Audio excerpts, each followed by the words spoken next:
Senhoras e senhores, meninos e meninas, especificamente meninos e meninas dos anos 80 e 90, nós estamos aqui para debater um dos clássicos absolutos dos anos 80. Se você não concorda, você está errado e você não viveu essa época. A gente vai falar de A História Sem Fim. E eu vou dizer uma coisa aqui, o maior trauma da minha vida não foi Hellraiser. O maior trauma da minha vida não foi A Hora do Pesadelo, não foram os filmes do Sexta-feira 13, não foram os filmes do Halloween com as suas 1001 continuações. Foi A História Sem Fim com aquela p*** daquela cena do Artax morrendo. Fala aí, galera, aqui é o Marcos Moviola e jovem, você que assistiu Stranger Things, hoje você vai descobrir de onde veio aquela música da terceira temporada, que todo mundo só falava disso quando saiu o Stranger Things 3 e tal, mas provavelmente você já sabe porque você tá no século XXI, você já pesquisou na internet, já sabe que teve um filme chamado Neverending Story, que é de 1984, um filme fantástico, muito maneiro, divertido. É isso. Senhoras e senhores, muito boa tarde, muito bom dia, muito boa noite, seja lá que horas que você estiver ouvindo. Eu sou Igor Iglesias aqui mais uma vez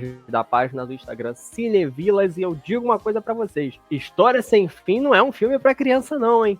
Fala rapaziada, aqui é o Marcos do Nerd Estranho e hoje em dia ninguém passaria pelo Pântano da Tristeza, cara. Cara, tu falou uma parada muito certa, Marcos. Assim, as pessoas dizem que depressão é o grande mal do século XXI, cara. E é verdade, porque é uma coisa que desestimula a gente, é uma coisa que tira as nossas forças e o que impede a gente de parar, ou pelo menos assim, né? Dependendo da severidade da severidade do caso, é a gente precisar tocar as coisas, precisar tocar a vida, a gente precisar ter um objetivo e precisar fazer as coisas acontecerem. E A História Sem Fim é um filme que fala muito sobre isso, cara. A História Sem Fim é um filme que fala sobre depressão infantil, inclusive depressão adulta, cara. Quando você cresce, eu sempre tive a impressão de que quando eu era pequeno, os adultos eram muito adultos. Hoje eu sou adulto e falo assim, caralho, que merda. Teve uma época específica que quando eu revi esse filme depois de muito tempo, eu fiquei assim, caramba, bateu diferente. Bateu diferente. Porque quando eu era pequeno, eu tinha uma recepção muito bipolar sobre esse filme. Eu ficava encantado com o que eu via, mas ao mesmo tempo me dava muito medo. E depois que eu fui vendo e revisitando e ficando mais velho ao longo do tempo, eu fui vendo o que tá nas entrelinhas ali, cara. É um filme sobre depressão.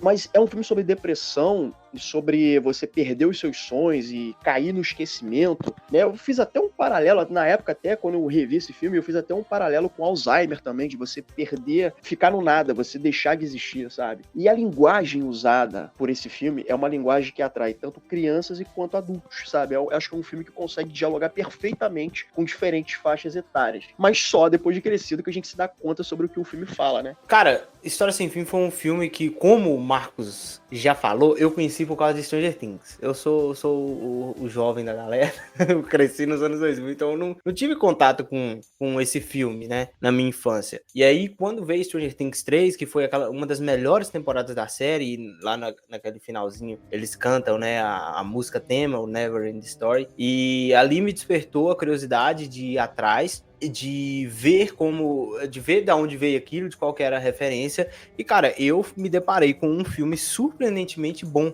que eu gostei muito, sabe? Eu acho que ele é um filme que, se você for, cara, olhar assim, pra criticar, botar o dedo como um crítico, sabe? Uma pessoa que tem um background de filmes, assim, cara, tu talvez achar erros ali, não gosta do filme, mas se tu for encarando que é um filme dos anos 80, que a maioria dos filmes ali, eles tinham uma galhofazinha, né? Eles tinham uma parada ali que é muito daquela época, pô, tu vai curtir muito o filme, sabe? Ele tem essa parada de fantasia, que eu fico imaginando, cara, como os caras pensam nessas coisas, aonde que o cara foi pra pensar nisso, sabe? Aquele mundo, aquele universo, aqueles personagens, cara, assustadores, sabe? A gente tava até falando, cara, como que é um filme pra criança isso aqui, sabe? Que é uma parada aterrorizante, aqueles animatrônicos. Mas ele é um filme que é anos 80, cara. É anos 80 demais, sabe? Resume muito bem os anos 80. E é um filme que, sem dúvida, ficou marcado pra mim. Eu revi várias vezes depois de ver ele a primeira vez. É fantástico. O filme, tipo, se você não viu, você tá ouvindo aqui, cara, vai ver, mano.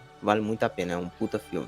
Eu gostaria de acrescentar mais em cima daquilo que o Efraim falou, mas na introdução dele, com relação ao fato de ser um filme sobre depressão. Eu concordo, principalmente aquela cena do pântano que é devastadora, né? Não fique triste, senão você afunda. É um negócio assim devastador. E também tem uma outra coisa que eu peguei reassistindo esse filme para fazer esse podcast, que é um filme também sobre a perda da imaginação das crianças. Tem uma citação que eu adoro falar, toda vez que eu quero parecer culto e inteligente, que é do Eric Rohmer, que é um cineasta, crítico de cinema francês, que ele fala assim, todo bom filme é também um documentário da sua época. E lá, em 1984, 1983, quando o filme foi feito, e 84, quando ele foi lançado, você tinha toda uma questão com relação a videogames surgindo e tal, tanto que o dono da loja de livros dá uma alfinetada no Bastian quando ele entra lá, ó,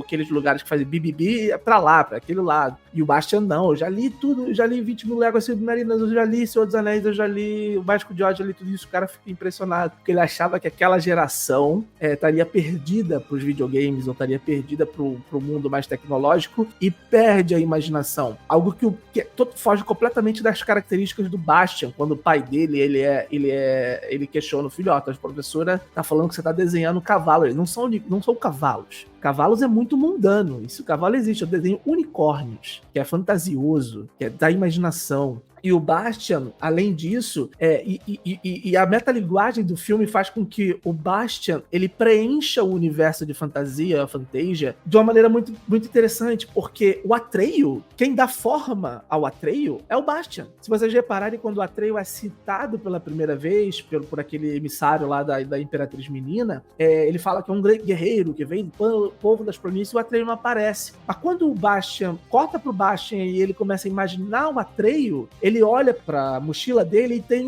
um índio caçando um búfalo, que o Atreio é o caçador de búfalos. E aí vem o Atreio com uma roupa muito parecida, com características nativo-americanas, né? Mesmo sendo um ator branco interpretando Noah Hathaway, mas ele teve que fazer bronzeamento para parecer mais nativo-americano, né? E aí vem o Atreio, baseado na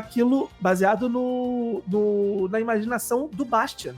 E foi um negócio que, quando eu vi, cara, eu fiquei, cara, olha que incrível, ele preenchendo aquele universo com a imaginação dele, sabe?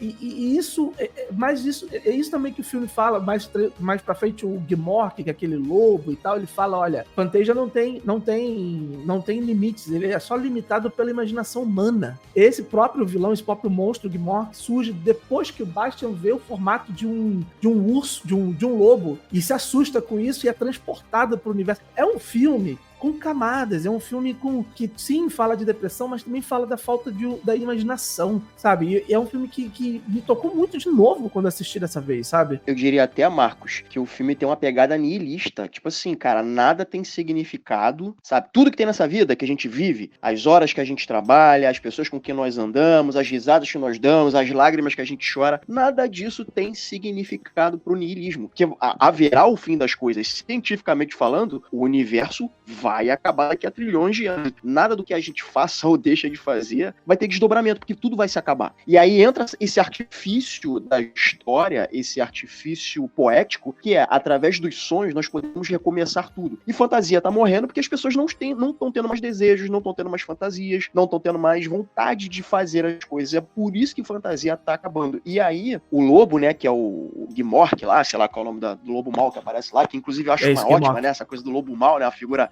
aterrorizadora, né, e tal, tipo, o lobisomem americano em Londres, lobisomem americano, não sei o quê, tipo, filme dos anos 80, então, eu acho que o lobisomem até foi uma figura bacana que colocaram ali na história, apesar do livro ser de 79 ter vindo antes. E aí ele fala, cara, que o lobo fala que as pessoas estão desesperadas, elas são fáceis de se controlar. Aí você falou sobre o período histórico, né? O livro foi feito em 79, é uma produção, é uma união entre a Alemanha e Estados Unidos, e assim, cara, pode ser viagem da minha cabeça, mas eu entendi que essa cena do lobo pode ser uma metáfora pro nazismo. Aí eu já vou explicar meus rolês da minha cabeça de mim comigo mesmo. Eu entendi que era uma metáfora sobre o nazismo na Alemanha, porque se você levar em conta em que o escritor, que eu esqueci o nome dele agora, acho que é Michael Ende, eu não sei pronunciar, Ende, né? Ele provavelmente viu os horrores do nazismo. Então, ele pegou tudo aquilo e condensou numa história com metáforas. E assim, oficialmente o nazismo não estava mais vigente nos anos 70 e nem nos anos 80, quando estava rolando o filme. Mas eu vejo isso como uma referência, porque o lobo quer controlar tudo a partir do medo. E o nada tá causando medo nas pessoas, vai ser tudo obliterado, então quem controla o medo tem o poder. E é mais ou menos isso, né? Mais ou menos não. É isso que o nazismo fazia, ele controlava na base do medo. Então, eu meio que entendi que o lobo é mais ou menos Deus como se fosse uma figura, sei lá, totalitarista, fascista, e isso poderia ser uma referência ao nazismo na Alemanha. Isso porque o autor, ele é alemão, né? Então, botou aquilo numa forma de fábula,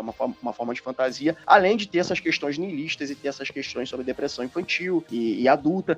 De novo, a gente revê o filme e fica assim, caralho, eu não fazia ideia que era sobre isso. Mas depois de você ver o filme, e talvez até ler o livro, que eu ainda não li o livro, eu cometi esse pecado, são essas coisas que me vêm na cabeça, assim. Desculpa te cortar. Não, é maravilhoso. E eu pensando no que você falou, eu revisitando o filme na minha cabeça, eu lembrei de uma coisa muito interessante do filme, que é a diversidade de personagens, de seres que tem fantasia, né? Aí você vem o nada, que é limpando tudo, né? Pra destruir aquilo tudo, e isso me fez remeter, de fato, a um regime totalitário onde você quer destruir aquilo que é diferente, né? E, de fato, você pode fazer claro, com certeza, uma analogia com relação ao nazismo. Se tu vê os personagens que permeiam ali, principalmente naquele momento da audiência ali com aquele emissário da Imperatriz Menina, onde você vê aquelas pessoas com várias faces, você vê aquele cara que tem uma cabeça grandona, aquele tipo meio um duende e tal, e o próprio Atreio, que já se diferencia de todo, que é a anciã, que é uma tartaruga gigante e tal, e o Falcor, óbvio, não quero deixar de mencionar o nosso querido Falcor, que me assombrou a minha vida inteira, a minha infância inteira, assim como o Rock Peter, que é aquela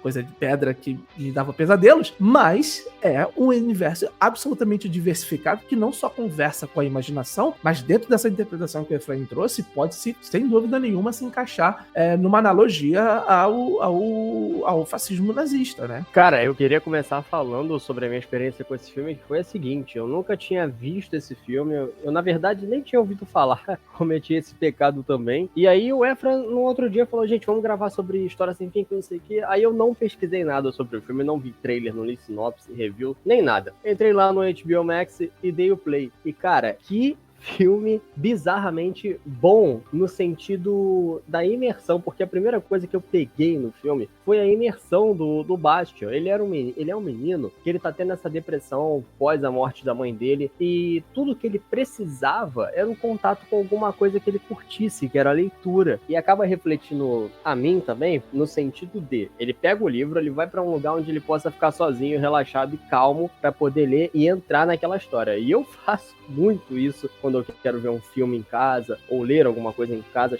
seja um quadrinho, um livro, um mangá, é ficar num ambiente mais propício para entrar naquela história ali. E ele entra tanto na história que, de fato, a história vem até ele no final do filme. E todos os elementos dos monstros, né? Tem o monstro de pedra, como a gente falou, tem aqueles seres também que ficam ali durante o filme, e é tudo muito bem feito, apesar de ser um filme que se passou há muitos anos, é tudo muito bem feito, eles usaram muito efeito prático, então eu curti muito essa parada, essa ideia dos bichos não serem completamente um CGI, tem muito efeito prático ali, muita gente fantasiada de verdade, e cara, é um filme sensacional, porque ele explora também o medo que a gente tem, a cena do Atrax morrendo, a gente vai chegar nessa parte, mas eu queria já adiantar que foi uma facada no coração aquilo ali pra mim, e o elemento fantasia, fazia um tempo que eu não via filme desse tipo, o Efra indicar, eu assistindo pela primeira vez, olha, foi uma experiência que eu não esperava ter, de fato. E eu assisti mais ou menos ali no horário que estava passando na sessão da tarde, que eu nem me lembro qual filme que estava passando. E, gente, tirem até uma dúvida, esse filme ele passava na sessão da tarde ou no SBT, Sim. Essas coisas? Sim. Pô, sim. Eu peguei isso na hora, falei, pô, esse filme tem uma cara sessão da tarde. Sessão da tarde bom, tipo, naquela época de Lagoa Azul e tal. Rolou até uma troca, o História Sem Fim Eu lembro 3 de ver esse passava no vez. SBT. Nossa, a História Sem Fim 3 é horrível. Jack Black de vilão, não, cara. Terrível, é terrível. Terrível. O 2 também é uma merda. É terrível esse filme.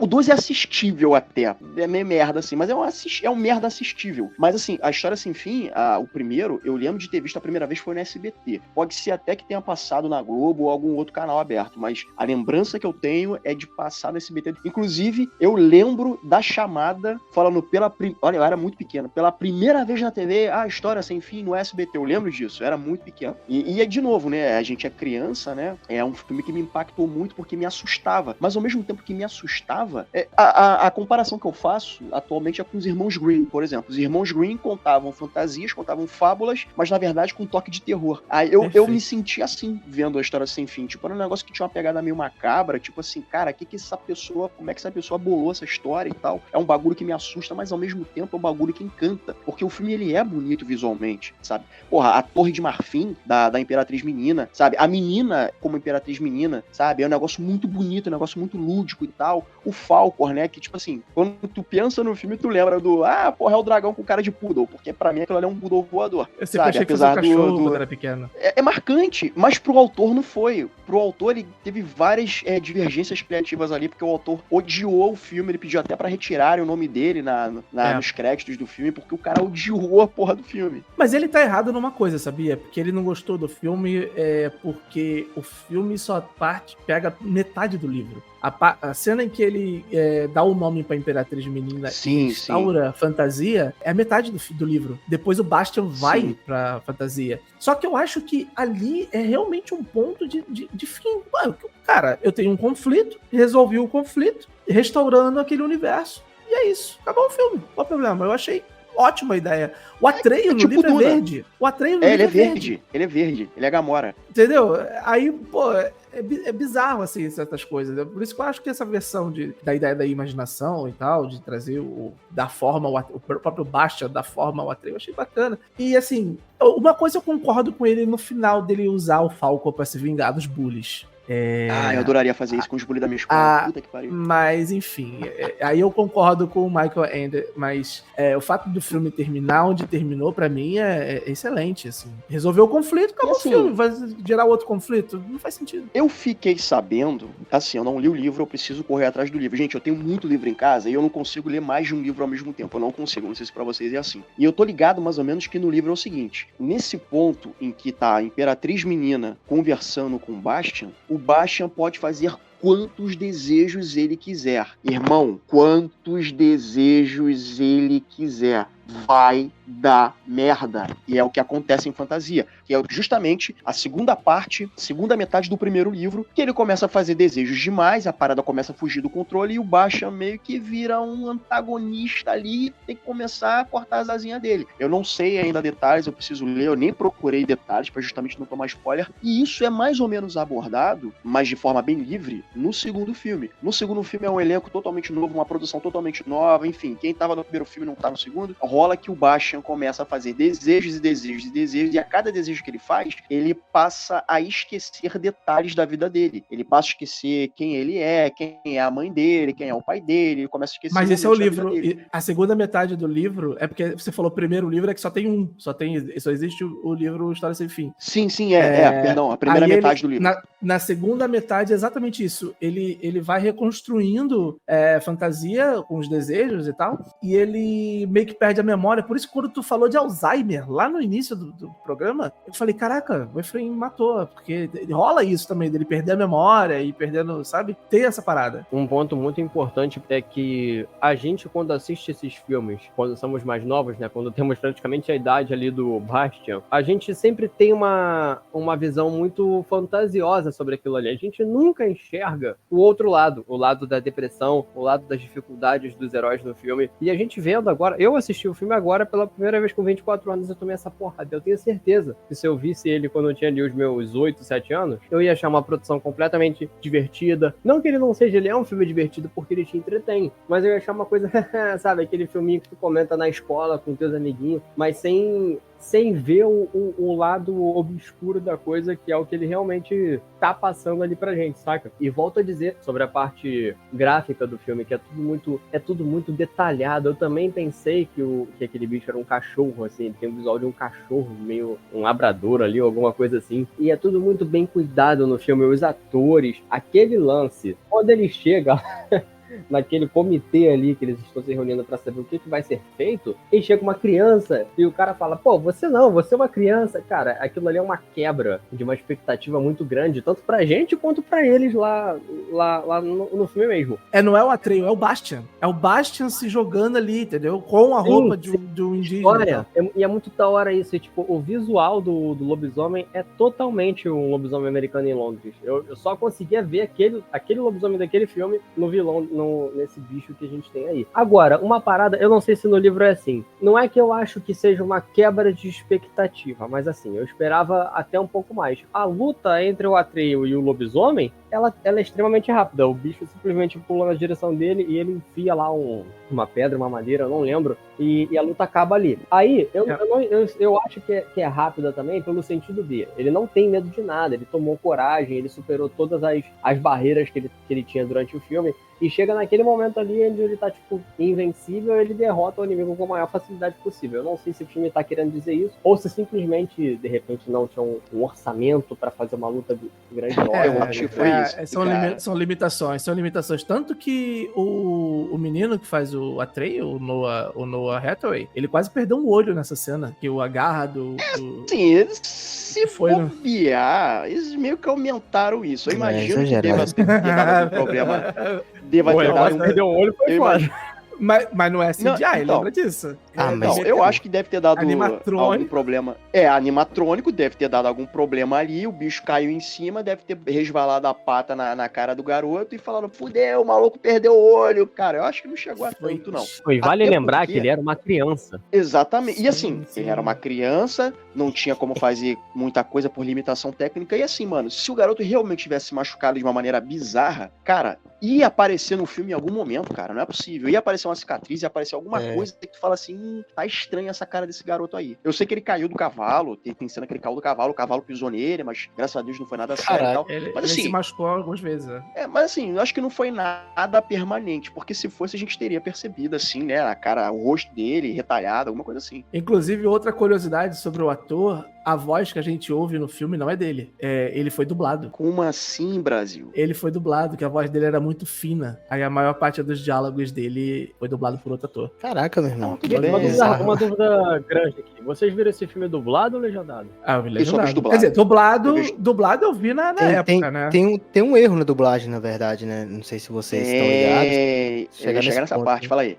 É porque quando você tá chegando no final do filme, né? Descobre que tem aquela parada da salvação ser a Imperatriz Menina ganhar um outro nome, né? Ela ser renomeada por uma criança. E aí, quando você tá chegando naquele final do filme, tem a cena que o personagem principal, que eu esqueci o nome agora, que ele dá um grito e na dublagem, o dublador colocou falando que eu vou salvá-la, algo assim. Um grito mentira. Um grito bem forte. Eu vou salvá-la. Não, é quando ele dá nome pra ela. Só que na versão original, na verdade, ele fala o nome dela, que é alguma coisa Moonchild. Moonchild. E aí, aqui no Brasil, ficou assim, tipo, vou salvá-la. E aí, tipo, no final dá tudo certo e não tem explicação. Caraca, isso é uma coisa, isso é da narrativa, ele tem que dar um nome pra Imperatriz Menina, pra salvar a fantasia. Nossa senhora. Eu vi a primeira vez dublado e eu juro que eu não entendi. Aí quando eu fui ver legendado... Rock 1, quando o Rock vence a luta contra o Apollo Creed, quando ele na verdade perde. Na dublagem, da primeira dublagem, eles falavam que ele tinha ganhado. Maluco, velho. Porque, tipo assim, eles não mudaram a dublagem, na verdade, eles acabam mudando o roteiro do filme, né? Porque é uma parada, assim, muito grande, é o big deal da parada. Quando ele escolhe o nome, tudo se resolve. E aí, cara, eles não colocam isso no filme, não sei porquê. Parece que os caras nem viram o filme, como é que foi concebido aquilo. E é, tipo assim, é engraçado, né? Parar pra pensar nisso. Porque muita gente, talvez, nem sabe, nunca tinha visto isso, cara. Tipo, não entenda ainda que ele deu o nome pra menina. Porque muita gente gosta de ver o filme dublado, talvez por nostalgia. Tem filmes... Não, mas é estabelecido que ele tem que dar o nome pra menina pra poder salvar a fantasia. Exato. Aí no dublado ele não dá o nome pra menina e fantasia salva? Exatamente, ele não dá o nome. Que merda é essa? Pois é. Isso aí. Então, eu pensei que eu tinha cometido até um erro, porque eu falei, cara, eu vou ver esse filme legendado. Aí quando eu comecei a assistir, eu falei, e se esse filme dublado é muito nostálgico, a galera fala que é daqueles filmes que é legal assistir dublado, mas aí ainda, pelo menos eu fugi dessa, né? Senão eu ia me deparar com um erro aí, como vocês estão dizendo, que compromete na narrativa do filme. Não é um erro, mas é meio que um furo, né? Porque quando a gente tem a cena do pântano, quando o nosso querido e amado cavalo, que eu esqueci o nome, morre.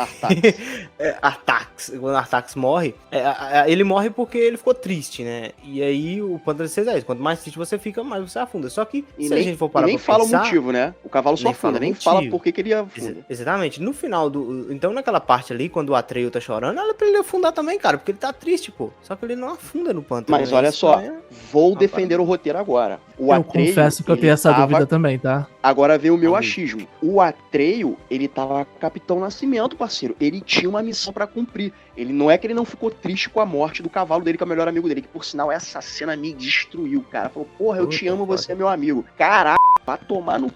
Aí, se você reparar bem, ele já tá afundando. Se você olhar pra cena, ele tá afundando. Ele pode não ter afundado por inteiro, mas ele já estava afundando literalmente na lama. Atreio e Artax procuraram nas Montanhas Prateadas, no deserto das Esperanças Perdidas e na Torre de Cristal, sem nada encontrar. Então, só restava uma chance. Encontrar Morre, um ancião, o mais sábio habitante de Fantasia, cujo lar é o Monte da Carapaça, que fica no mortal Pântano da Tristeza. Vamos lá. Vamos lá. Todo mundo sabia que quem deixasse a tristeza dominá-lo afundaria no pântano. Artax, você está afundando! Saia daí! Vira pra cá! É preciso agora! Anda logo! Artax! Combata a tristeza, Artax! Artax, por favor, está deixando a tristeza do pântano dominá-lo. Você tem que tentar. Não pode deixar. Por mim. Você é meu amigo. Eu adoro você. Artax!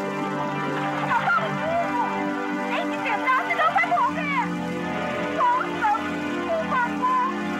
Seu amor de vestir não desista! Artax! Por favor!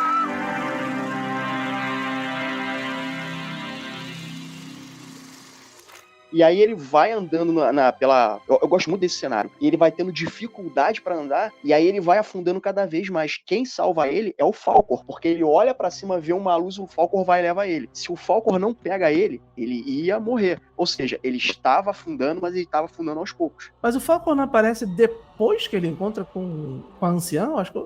Depois que o cavalo morre, ele vai andando e o Falcor vai e salva, que é quando o lobo vai chegar pra pegar ele. É, exatamente. Bugou.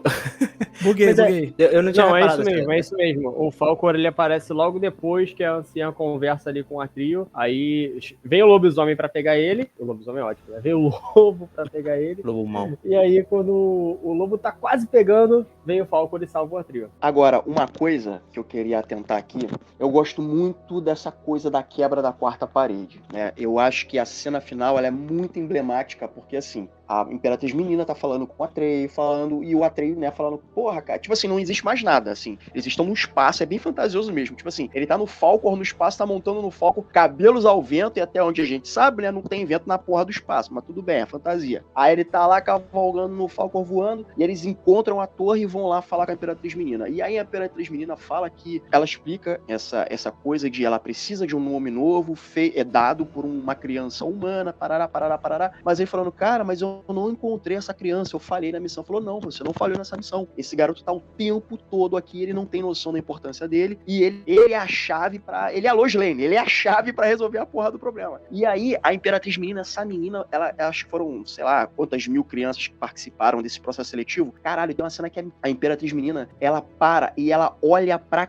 câmera chorando, pedindo ajuda pro Bastian. Ao mesmo tempo que ela tá pedindo ajuda pro Bastian, ela tá pedindo ajuda pra gente que tá ali, porque ela fala assim, cara, o Bastian está acompanhando as suas histórias, Atreio, da mesma maneira que outros estão acompanhando a história do Bastian. Essas outras pessoas que estão acompanhando a história do Bastian é a gente, mano. Olha a metalinguagem. E se você olhar pro Aurin, que é aquele símbolo, né, que tem na capa do livro da História Sem Fim, e é o amuleto que aquele ancião dá pro Atreio, são duas cobras entrelaçadas que você pode entender ali que são como se fossem dois universos paralelos, que é o universo do Bastian e o universo da História Sem Fim, propriamente dita, fantasia, e elas têm esse formato de meio que de Ouroboros, né, que é uma coisa que Ouroboros, não tem início, meio e fim, e tá tudo escuro, que ele dá o nome pra ela, Moonchild, e aí tá tudo escuro, e a Imperatriz Menina abre a mão, só tem um grão de areia no meio da escuridão. Por que tá tudo escuro? Ela fala, porque no princípio tudo é escuro. Maravilhoso essa porra, né? Bota conceito religioso, cara, né, nessa história, porque em várias religiões diferentes, né, antes não havia nada, e do nada veio a luz. Só tem duas coisas que eu gostaria de falar baseado nisso que tu falou, Efraim. Uma é que Assassin's Creed plagiou História Sem Fim, que é essa parte que a Minerva fala com o jogador, que na realidade é o Desmond, né? É o Desmond, né? Eu não lembro. E tem o God of War também, o de 2018, quando ele chega lá no Monte Olimpo, vem toda a história deles com qual o nome do filho dele, do Kratos? Não sei. Do Kratos mesmo? O Atreus. Arteus, né? Errou. Tá, muito parecido com Atreio, inclusive. Até porque tem o Atreio é o nome é o nome do pai de Menelau e Agamenon na mitologia grega. Desse nome, inclusive, vem a casa Atreides, de Duna. Olha quanta ligação. Olha aí, ó. Inclusive, ó. Tá tudo ligado, meu irmão. Quem não jogou God of War, enfim, chega num determinado momento que a Kratos e o filho dele chegam num lugar onde tá todo tipo até pensaria com vários momentos da jornada dos dois, assim como quando o Atreus chega naquele lugar lá, perto do fim do mundo, ele encontra o Gmork, vê toda a jornada dele desenhada nas paredes, assim como pinturas rupestres. Eu não quero falar nada, mas desses dois jogos plagiaram História Sem Fim. Reinaldo se cria, hein? Não, e essa cena é maravilhosa. Essa cena é maravilhosa, que ele começa a ver, né, nas ruínas, né, a própria história dele, né, que é antes dele enfrentar o lobo, inclusive. Não, e uma parada muito, muito irada também é que no final do filme, quando ela mostra pra ele que só tem um grão, que aí ele fala, o que é isso? Então quer dizer que fantasia acabou? Aí ela disse, não, você pode criar fantasia na sua mente, alguma coisa assim. Ela fala que ele pode criar a história. E tipo, é muito isso, porque é como a gente criando as histórias das nossas vidas, não é no sentido fantasioso, mas que nós somos os protagonistas. Nossa, meio coach isso aqui, né? Nós somos os protagonistas das nossas próprias histórias, e a gente que tem que ter o poder de decisão das coisas e tudo mais. Até quando as coisas dão errado, a gente tem a oportunidade, a chance de ir até lá e consertar as coisas, entende? Eu só queria falar que enquanto eu fiz um vídeo sobre História Sem Fim, sobre curiosidades do filme, e eu fiquei pensando, poxa, caberia uma refilmagem agora. Só que, pra fazer esse podcast, eu me aprofundei ainda mais e fui descobrir essa coisa que o filme só passa a metade, deu uma segunda metade e tal. Cara, eu achei muito interessante talvez pensar em fazer uma refilmagem desse filme, claro, com todo o respeito ao original e tal, e fazer exatamente o primeiro filme como é esse, né? Claro, com os novos elementos e tal, pra fazer, né, refilmagem por refilmagem, mas fazer um segundo filme contando a segunda metade, que é isso que o Igor tá falando, da construção do universo de fantasia e aquilo que o Efra falou dele pirando, tá ligado? Porque aí você tem duas narrativas interessantes, sabe? A ascensão e queda de um herói, talvez, né? Que é uma narrativa clássica em vários filmes que a gente ama e que a gente discute, Poderoso Chefão, se bem que não é herói, né? O Michael Corleone, meu Deus. Mas Star Wars, de novo, não herói, Darth Vader. Enfim, o que eu quero dizer é que é isso, que a ascensão e a queda de um personagem, esse arco, é bem feito, fica sempre legal na tela, assim. E digo mais, Marcos, agora tá com essa mania de Hollywood fazer sequência, legado e sequências depois de 3 décadas.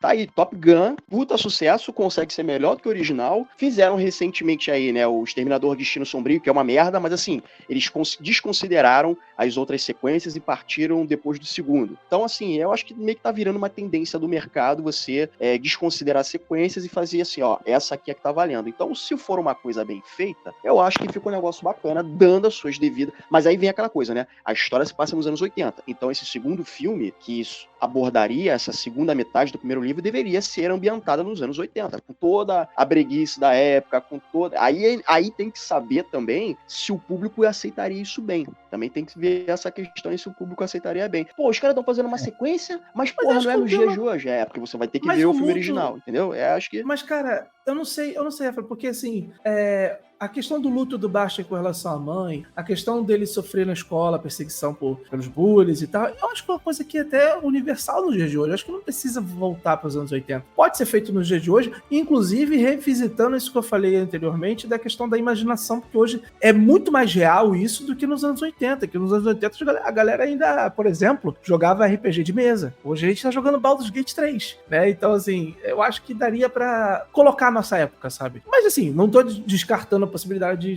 de voltarmos para os anos 80. Só tô dizendo que acho que não seria tão ruim se a gente atualizasse o tempo, né? O tempo desse filme, assim, não simplesmente das outras coisas. E até porque, cara, é complicado tu pegar um filme que foi feito para aquela época. Eu acho que o História Sem Fim, ele é, igual eu falei, um filme que resume muito bem os anos 80. Então, se tu fosse pegar um filme ainda com aquele feeling de anos 80, eu não sei se funcionaria tanto. Até porque a gente já tem essa história. Então, acho que, sei lá, sabe, igual a gente falando aqui, pô, respeitando o original, não mudando, cagando a história, tipo a gente fala de Star Wars, né, esses novos aí que saíram, né, eles são diferentes e eles conseguem cagar os outros, esse é o problema. Agora, quando você vem pra entregar algo novo, vem pra entregar algo que pode ser interessante, mas que respeite o original, cara, sabe, mas assim, tem que ver que história que eles iam trazer, sabe, porque não sei se também trazer a mesma coisa, é legal, sei lá, a mesma história, é fácil também, porque o público do História Sem Fim, todo mundo já é velho, cara. O filme funciona para o público velho. Sabe o que eu pensei aqui, Gomes?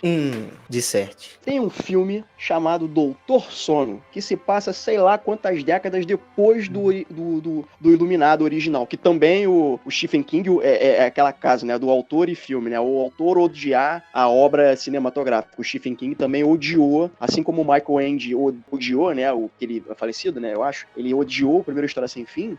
O Stephen King odeia a versão feita do Iluminado. O Dr. Sono tá lá drogado, bêbado, porra, magrelo, porra, fumando, viciado em sexo, viciado nas coisas, e vem esse cara pra dar continuidade à história, realizando os desejos dele, e ele começa a fuder meio mundo. Porra, isso ia ser um dedo no cu e a gritaria sinistra. Ia ser um puta filme. O Aladdin da Deep Web, né? Ele resolvendo todos os desejos.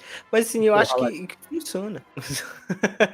eu acho que funciona, mano, esse tipo de filme, sabe? Realmente você dá uma continuidade na história. Eu acho que é bom e interessante, mas igual eu falei, eu acho que ele tem que ser um filme que não se apegue aos anos 80, sabe? Eu acho que ele tem que... A parada dele justamente é de conversar com esse público de hoje, sabe? Porque um público hoje que, assim, querendo ou não, a imaginação não é tão grande como das crianças dos anos 80, né, cara? A gente vê isso até em reflexo até no próprio cinema, cara. Hoje é muito difícil a gente ver novas ideias, né? Hoje é muito fácil você mais copiar o que tá fazendo sucesso. Pô, tem Kung Fu Panda 4, tem aí, sei lá, quantas continuação de filme. Então é isso, sabe? Eu acho que ele tem que tratar desses temas mais atuais. Eu acho que seria legal captar de volta essa vibe dos anos 80. Nessa cena final, que pra mim é a melhor cena do filme da Imperatriz Menina, conversando com o Bastian, falando sobre sonhos e tal, fica subentendido que é o seguinte, o leitor, o espectador, no caso, né, que somos nós vendo o filme, ele tem o poder de criar fantasias. Fantasias, quando você cria fantasias, quando você tem sonhos, quando você tem desejos, isso se expande de um jeito que não tem fronteiras. Não tem fronteiras. O próprio Lobo Mal lá fala isso. Sonhos não têm fronteiras, mas os sonhos estão morrendo. Fantasia, a Terra, né, o planeta, o mundo fantasia está morrendo porque as pessoas não têm mais sonhos, não têm mais desejos. E, cara, tem uma frase que fala o seguinte, cara, desejo é o combustível da vida. Se você não tem desejo, se você não vai atrás de algo, cara, você só existe. Eu acho que pode ser interessante essa ideia de também se passar nos dias de hoje, embora eu prefira nos anos 80, enfim, mas seria legal também se passar nos dias de hoje, porque é uma época em que a gente tá muito desacreditado com um monte de coisa. A gente liga a televisão, cara, é guerra, é gente se matando, é motoboy que é morto porque o cara não podia subir, mas, sabe, o cara desce pra matar o motoboy, sabe? Então a gente vive num mundo muito escroto. Então seria legal se, caso eles fizessem essa sequência e se passasse os dias de hoje, eles trazerem esse elemento de fantasia para deixar uma coisa mais leve, deixar uma coisa fantasiosa mesmo. Eu sei que é meio redundante falar isso. E trazer um pouco daquele espírito dos anos 80, porque é dito, cara, fantasias, desejos não têm fronteiras.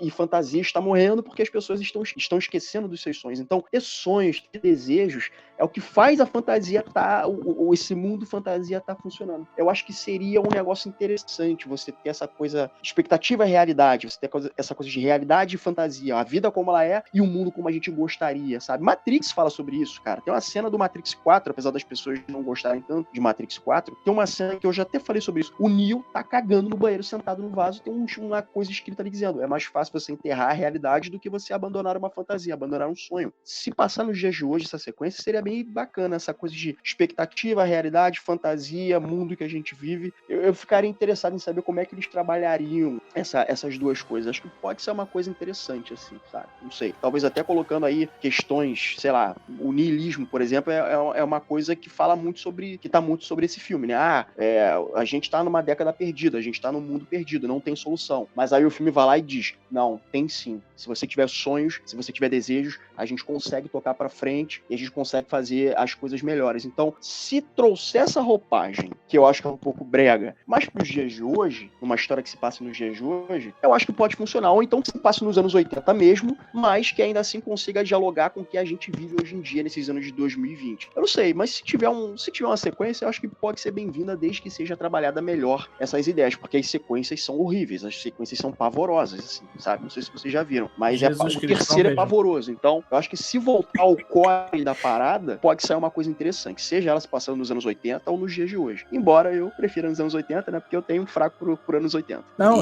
são ruins, e até a questão do que o Igor falou bastante, da questão do visual, do uso de efeitos práticos, e se perde de um jeito que você não tem ideia. É muito ruim, Jesus Cristo. Essa parada do CGI poderia quebrar a imersão total, cara. Muito assim, sabe? Porque a parada foda do filme é justamente você imergir naquele mundo, tá ligado? E se o CGI não fosse bem feito... Não é nem CGI que eles usam nas sequências. Eles continuam, sim, usando os efeitos práticos, mas o design dos personagens é horroroso. Sim. O Rock Beater, eu não sei se é no 2 ou no 3, acho que é no 2, ele ganha filhos, e os filhos... É um negócio assim, me assustou o Rock Beater no primeiro, no segundo eu precisei de terapia, que é um negócio assim, horrível. Assim, sim, mas pensando numa continuação nos anos de hoje, e o CGI é uma parte fundamental no filme, eu acho que pra essa imersão que a gente teria que ter. E cara, imagina uma sequência com Jack Black, tem que ter redenção desse cara aí, trazendo Jack Black, tendo a redenção, pô, seria bom, hein? Agora eu quero, Efraim, obrigado por pôr isso na cabeça. É um dos primeiros filmes dele. Cara, vou te falar, eu não sei se fossem fazer hoje em dia, eles fariam uma sequência. Eu acredito que ficaria mais certo um remake, até porque, por mais ruins que sejam, né, já teve o 2 e o 3. Então eu acho que seria muito bacana a gente assistir um remake com atores novos, mas com aquela pegada lá do clássico, claro, adaptando para os dias de hoje, porque eu acredito que muita coisa que funciona naquela época provavelmente não funcionaria hoje, né? Bem ou mal, o novo Corvo tá aí para dizer isso. Mas, cara, imagina uma sequência, tipo, uma sequência não, né? Um remake com os diretores do Stranger Things, cara. Eu acho que se fosse mais pegar essa coisa anos 80 mesmo, sabe? De voltar aos anos 80, poderia dar muito certo, mano. Muito certo. Grande ideia. Esse lado daria sim, porque os caras eles conseguem replicar os anos 80 com perfeição, mano. Cara, a gente não falou da música, né? O Never End Story, a música principal, que é maravilhosa. Eu sempre falo isso, né? Stranger Things é impressionante como os caras têm poder com música. Os caras pegaram Run Up the Hill, colocaram no top 1 global, aí fez a maioria do pessoal conhecer Metallica, que muita gente não conhecia, a galera agora conhece por causa de Stranger Things, e muita gente conheceu, assim como eu, o História Sem Fim por causa dessa música, cara, e a releitura que eles fizeram da música ficou melhor que o original pra mim. Eu acho a versão de Stranger Things melhor que o original, e assim, é uma música muito legal, contagiante, chiclete, cara, fica na cabeça, sabe, e é uma parada, tipo, uma das mais da hora do filme, sem dúvida, é essa música, pô, é icônica essa música pra mim, sempre que eu posso, a gente tava indo começar a gravar, que eu tava cantando sozinho aqui na gravação. Eu posso... Eu vi esse momento e eu entrei na cantoria também. Putz, é muito bom. Mais uma vez, cara, como esse filme é anos 80 pra caramba, né? Que é aquele negócio das crianças sumirem e os pais não estarem nem aí, né? O moleque sumiu um dia, você não tem nada ali pra ver se o pai botou polícia atrás do moleque, não teve nada disso. Tá aí uma coisa que poderia ser, numa refilmagem, ser explorada, né? Porque me parece, fora a ausência do pai no resto do filme, me parece que é um pai até atencioso, assim, não é um pai tipo os pais dos filmes do Steven Spielberg, ou mesmo do Stranger Things, que são emulados emulados não, são copiados, baseados nos pais dos filmes do Steven Spielberg, né? Que são ausentes personagens, né? Não me pareceu ser um pai ausente. Me pareceu um pai sem jeito. Sabe? Tentando falar com o filho de alguma forma e achando que aquela conversa foi uma boa conversa que eles têm no início do filme, né? Enfim, eu como pai, não tô dizendo que eu sou bom pai, né? Não posso falar isso de forma nenhuma, mas eu tento, eu me esforço. Eu vejo, assim, que há uma distância do pai com o filho, talvez pelo luto, perda da mãe e tal, talvez a mãe fosse mais chegada ao garoto, mas eu não consigo ver naquele pai essa ausência que normalmente tem dos pais que estão lá dos filmes dos anos 80. Eu não consigo ver isso nele. Então talvez isso numa refilmagem possível, poderiam explorar mais o pai, né? Realmente, a ausência do filho e tal, fazer uma ligação, um arco pra eles dois, seria interessante. Até porque espaço tem, né? Porque o filme tem 1h30, rapidinho, o filme, pum. Não que não seja o suficiente 1h30, né? Ele contou o que tinha que contar. Mas se você colocar mais emoção através do pai ali, você poderia estender um pouco mais e tal. E é bizarro esse negócio deles trocarem os atores, né, nos outros filmes, porque troca todo mundo. Eu acho que o único que se mantém no segundo é o bibliotecário, e no terceiro nem ele. E uma dessas sequências, quem faz o pai é o ator que fazia o Flash no seriado dos anos 90, né, cara? Isso é interessante.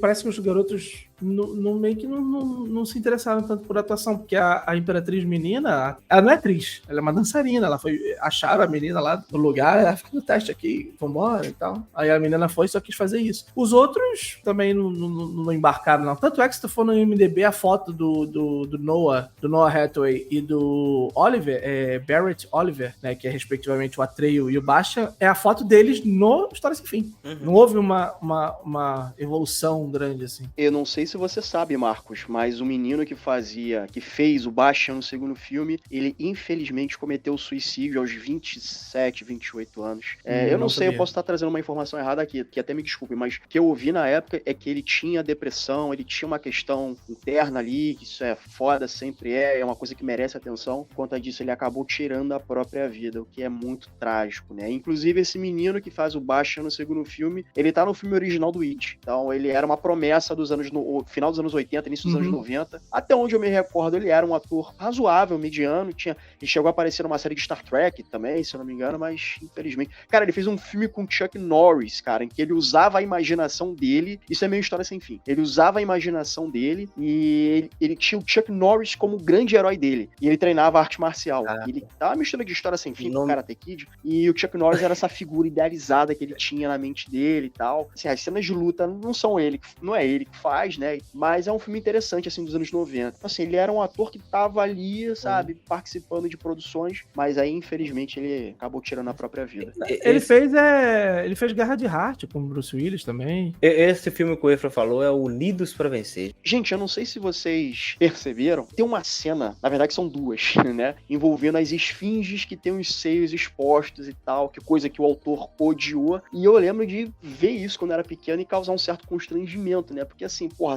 as esfinges são peitudas pra cacete, sabe, um peitão siliconado, e eu achei aquilo meio estranho na época e tal, e eu tô sabendo que o autor odiou isso, ele disse até que pareciam, sei lá, stripper fazendo, ele achou de mau gosto, ele não achou de bom tom, embora a cena seja muito boa, porque na primeira dupla de esfinges, né, é a cena em que a pessoa tem que provar o próprio valor, né, aquela coisa de quem acha que é valente, na verdade é covarde, você precisa se provar, algo assim, né, nesse sentido, né, e aí o Atreyu começa a duvidar dele mesmo, mas as esfinges abrem os olhos e atiram um laser nele, ele passa. E depois tem uma outra cena que eu acho muito interessante, que é a cena do espelho. Ele vai se olhar no espelho e ele enxerga o Bastian, e o Bastian enxerga o Atreyu. Então é essa conexão do Bastian encontrar no Atreyu a versão idealizada do herói, e ele quer ser o herói, né? E de uma certa forma, o Atreyu é o Bastian ali, né?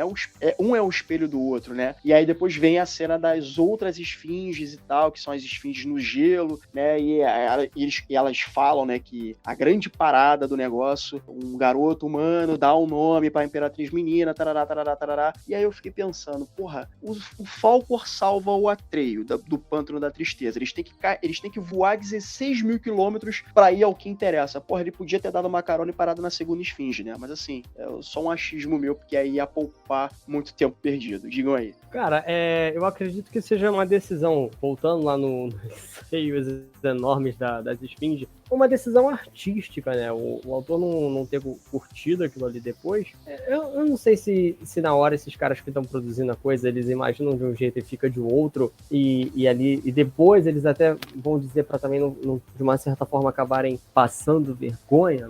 Eles dizem que não curtiram aquela produção, aquela decisão artística, enfim, aquela parte do cinema. Eu, de fato, não sabia dessa polêmica, eu tô sabendo por agora, mas assim, eu não vi problema nenhum, não. Eu encaro aquilo ali como uma decisão artística mesmo, e é isso, mas, de fato, virou uma polêmica depois. Em relação a ele já ter levado o Atreyu pra segunda esfinge, é aquele lance de cortar um pouquinho da parte da história, né? Porque aquele momento em que ele precisa provar o valor dele mesmo pra poder passar, sem tomar aquele laser no corpo e morrer, pô, é uma cena muito bacana, cara, é uma cena muito da hora, que é de fato o herói mais uma vez ultrapassando as barreiras aí, né? De novo, é aquela coisa, é o documento da sua época. Os anos 80 era uma época mais, entre aspas, menos conservadora, talvez, do que hoje em dia, do que é a Europa, sei lá, falando, tirando da minha bunda isso aqui. Mas talvez seja isso, assim, não me agrediu. Quer dizer, eu não lembro se isso era cortado da versão que eu vi quando criança, honestamente eu não lembro. Depois de vendo pessoas falando, filmes dos anos 80, olha isso, tinha peitos no História Sem Fim. So what? Grande merda, né? Enfim, eu não tenho, assim, eu acho que é fruto da sua época, assim, eu não acho que se o cara teve polêmica. De novo, o Efra tava falando da questão do Stephen King não gostou do Iluminado, o ainda não gostou do História Sem Fim. Mano, a partir do momento que tu assinou o contrato de venda dos direitos, cala a boca e, sei lá, vai curtir a vida, pega o dinheiro, bota no bolso e vai pra umas férias no Havaí, tá ligado? Cara, porque os caras vão fazer o que eles quiserem com o material que você vendeu, se eles quiserem. A tua obra tá ali. Aquilo ali eles não podem mexer. Exato. Eles não podem pegar o livro, desfazer tudo, botar, no filme é melhor, vamos botar aqui como tá aqui no filme, no livro dele, tira todos os livros da prateleira e relança com as nossas ideias. Não vai rolar isso, então a tua história tá ali, tu esquece, cara. Deixa quieto, curte o dinheiro que tu recebeu e um dia talvez vão refilmar, como já aconteceu, de pessoas que vamos pegar a essência do livro, vamos trazer de volta para o filme. Já aconteceu isso em adaptações pro cinema e tal. Eu não compreendo essa polêmica que os autores têm. Tudo bem que é uma coisa que saiu dele, né? Tem um amor, tem um carinho, eu sei. Mas eu acho, não que seja bobagem isso, mas que acho que o cara precisa entender que uma vez que vendeu os direitos, você não pode fazer nada, cara. Os caras vão fazer o que quiser com o direito do teu livro. Enfim. Eu concordo pra caramba contigo, cara. Eu acho que, tipo, a partir do momento que tu recebeu a grana, mano, pingou o Pix, né? Cara, pra que tu vai ficar dando pitaco? Não, tipo... e não só isso, o Marcos, o cara processou. O cara processou o estúdio, processou os realizadores e produtores do filme e perdeu. Perdeu o processo, assim, tipo, caraca, pra quê? Eu sei, é tipo o George Lucas, cara, com Star Wars, né? Quando saiu o episódio 8, ele ficou com aquele, esse não é o Star Wars que eu fiz, cara. Não é, pô. Não é. Mas aí o George Lucas tá de sacanagem, porque Star Wars episódio 8 é o melhor Star Wars de todos. Exato. Melhor que os outros filmes dele. Eu vou falar aqui agora. Enche o cu de maconha e fala merda. Há controvérsias. Eu, você e Teodoro concordamos nisso. Há muitas controvérsias. Não há controvérsias. Star Wars episódio 8, Os Últimos Jedi é o melhor filme de Star Wars. Controvérsias para um caralho. Olha, não é o foco aqui. Cara, não é o foco aqui. Vamos marcar esse debate. Eu tenho meus pontos pra defender, mas, cara, isso é normal. Tipo, eu lembro que quando o Cavaleiro das Trevas estava prestes a sair, ficou aquela ladainha, que, se eu não estiver enganado, um dos principais, não sei se é o Bob Kane, cara, que falou isso, ou se era um dos primeiros criadores do Batman, falou que, mas esse não sei se é o Cavaleiro das Trevas ou o de 89 agora, o Batman de 89, é um dos dois. O Bob Kane morreu antes disso, eu acho. Então não é ele não, é outro cara. E ficou reclamando, falando, esse não é o Batman que eu criei, esse não é o Batman que eu fiz. Cara, não é, pô. Não, perdão, desculpa, Bob Kane morreu em 98, ou seja, 10 anos depois do lançamento do Batman. Então acho que provavelmente deve ser o Batman do Michael Keaton. Ele criticou muito, falando, cara, esse não é o Batman que eu criei, esse não é o Coringa que eu criei, esses são diferentes. Cara, mas assim, são tempos diferentes, são épocas diferentes e adaptações são necessárias. Igual você falou, Marcos, concordo pra caramba. O original tá lá, pô. O original não quer dizer que porque saiu um novo, você não pode ver mais o original. Você pode. Eu acho que o grande problema... Saiu o Corvo. Vamos datar o programa. O programa depois saiu o trailer do Corvo e, cara, assim, triste, né? A gente vê, assim, que não conversou com a gente, né? Não é pra gente esse filme, infelizmente. Mas o original tá lá. O filme pode ser bom, gente. A gente não viu o filme. Putz, o filme pode ser bom, a gente não sabe, a gente viu um trailer. Quer dizer, não- você nem vi. Mas Eu não ponho minha mão no fogo. o filme pode ser bom, cara. O filme pode ser bom. Veja o filme, depois a gente fala. Tem coisa que eu olho assim, eu falo, tá ligado? É tipo, mano, eu não, acho que não tem como ser bom. Eu senti uma vibe de Esquadrão Suicida de 2016 pesada. Filme teen, com músicas teen, personagens góticos, entre aspas, porque nem gótico é. Eu concordo contigo, Marcos. Eu acho que exatamente se o cara vendeu, mano, acabou, sabe? Não fica dando pitaco e enchendo o saco, porque já não é mais seu.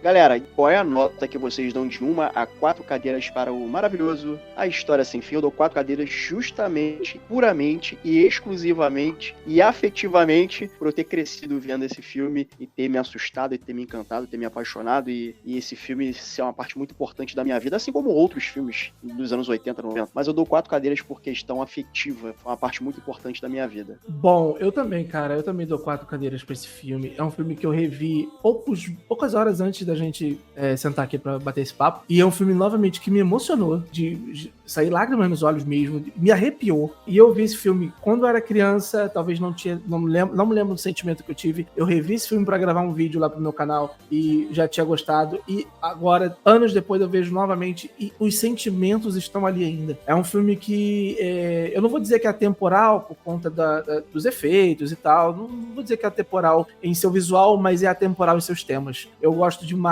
de História Sem Fim. Teve 2 continuações que não fazem jus ao primeiro. Eu gostaria de ver esse filme refeito com as tecnologias que nós temos hoje, com gente competente à frente. E dessa forma que eu mencionei, dividindo o filme, fazendo uma segunda metade num segundo filme, para poder fechar esse arco do Bastian e tal. É um filme com uma história sensacional. E por isso eu dou 4 cadeiras sem sombra de dúvida. Cara, História Sem Fim foi um filme que caiu aqui pra mim meio que de paraquedas, porque eu tô estudando cinema, né? Tô fazendo um curso de cinema e eu tô assistindo muita coisa da década de 20, né? Impressionismo alemão e tudo mais. E aí, de repente, eu paro pra assistir História Sem Fim. Um filme completamente fora dos padrões do que eu tenho assistido ultimamente. E é um filme com amor, é um filme com fantasia, um filme com imaginação que te dá lição de moral, lição de vida, fala sobre depressão, fala sobre bullying, fala sobre o quanto você pode alcançar as suas coisas se você de fato quiser, e se você de fato tiver sonhos. E mais importante, é um filme que fala pra você nunca deixar de ter sonhos, porque se você deixar de ter sonhos, você fica uma pessoa vazia, e os sonhos fazem parte da vida de todos nós, e por isso eu fecho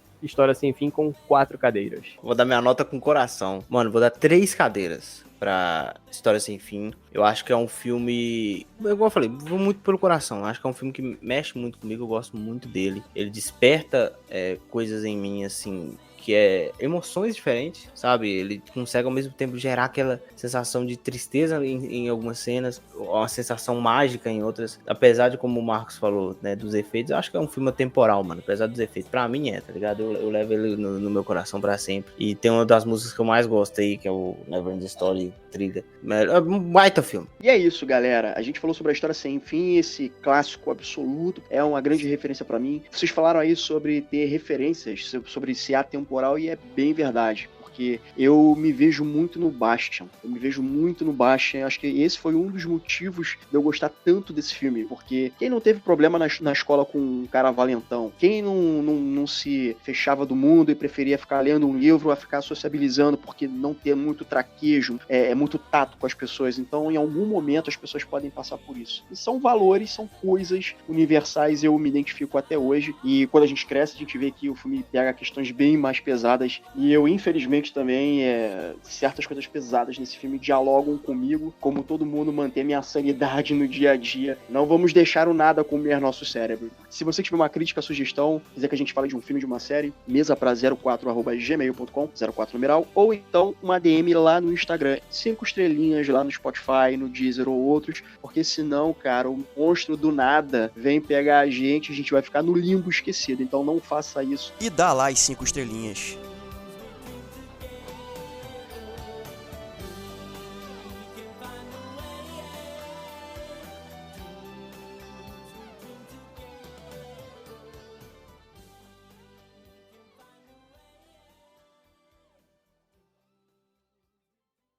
Gente, Mas mas eu acho vou falar, a cena do Atrax morrendo, cara, aquilo ali é de machucar qualquer pessoa que tenha a humanidade dentro de si. Porque assim, o Atreus vai perguntando por que ele tá afundando, e aí a câmera dá um close nas patas, nas pernas do Atrax, e a gente vê de fato o corpo do bicho afundando. E toca uma trilha sonora tão triste nessa parte. Cara, eu vou te falar, eu não sabia que o filme tinha essas cenas de mexer assim com o teu subconsciente. Tanto que mostra lá o Atreus chorando e depois vai lá pro Bastian no mundo real, também chorando, simplesmente lendo algumas palavras. Verdade. Não, foi esse filme e Em Busca do Vale Encantado foram filmes que me destruíram a minha infância. Morte de Chorando, bicho. assim. Morte de bicho pega a gente, né, cara? Ô, Jesus. Eu vi uma curiosidade, assim, de bastidores. Eu não sei, talvez seja exagerada, igual a história do olho. Mas eu ouvi dizer que eles levaram, cara, 7 meses pra conseguir fazer essa cena. Porque diz que nas primeiras cenas, o cavalo não ficava quieto. Que ele via que ele tava afundando e ele ficava desesperado. Porque o cavalo não sabe que tá gravando, né? O cavalo acha que ele tá morrendo de verdade, né? Então,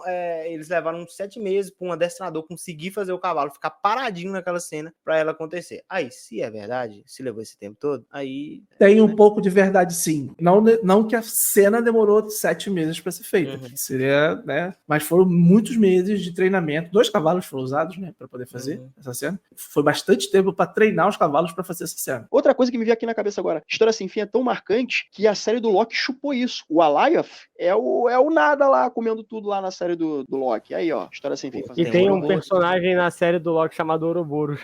Ouroboros. Olha aí, cara. Nada se cria, né? Gente, acho que tudo que envolve o fim do mundo ou alguma coisa assim vão ter sempre essas referências. Assim. Vamos encerrar cantando? Answer to a never ending story. Fica aí, com essa vergonha aí, galera. Vou encerrar.